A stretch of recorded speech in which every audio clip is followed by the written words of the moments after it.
Togo, l'opposition appelle à de nouvelles manifestations la semaine prochaine. La coalition des 14 partis de l'opposition a achevé jeudi 3 jours de manifestations à Lomé et dans plusieurs villes du pays. Un podium d'artistes a été la cible de tirs, à Lomé, mais, pour la première fois depuis le début des mouvements de contestation, il n'y a eu aucun mort dans le pays. De nouvelles manifestations sont prévues la semaine prochaine.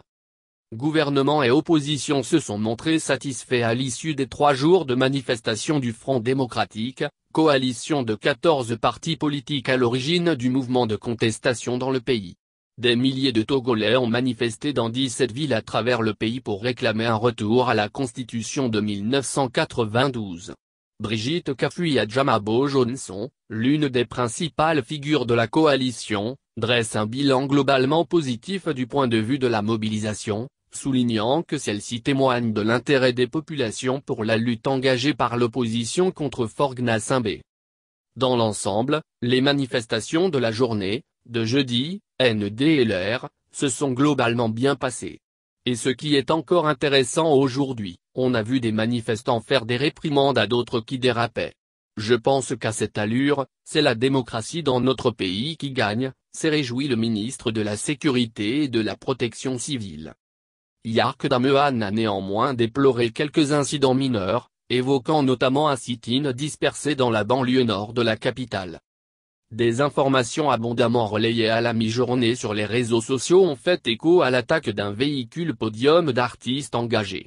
Une attaque menée, selon les témoins présents sur place et relayant des images des faits sur les réseaux sociaux, menée par des hommes présentés comme appartenant aux forces de sécurité. L'artiste Rasankara Aboka, annoncé décédé dans un premier moment, a été retrouvé en fin de journée avec de nombreuses plaies, notamment au visage. Contacté par Jeune Afrique, le rappeur Eric MC, coordonnateur du mouvement des artistes engagés pour le Togo, très actif dans la contestation, a indiqué que Rasankara Aboka avait été gravement blessé, mais qu'il est désormais hors de danger. Aux environs de 13 h, le convoi qui sillonnait les rues pour mobiliser et galvaniser la population a été pris à partie par un véhicule pick-up avec 8 hommes armés à bord qui ont tiré sur le car podium, a expliqué le chanteur qui déplore l'utilisation d'armes avec des projectiles à billes contre le convoi des artistes. Le ministre de la Sécurité s'est montré réservé sur la question, estimant qu'aucun cas de blessure par balle n'avait été enregistré dans les hôpitaux ce jeudi.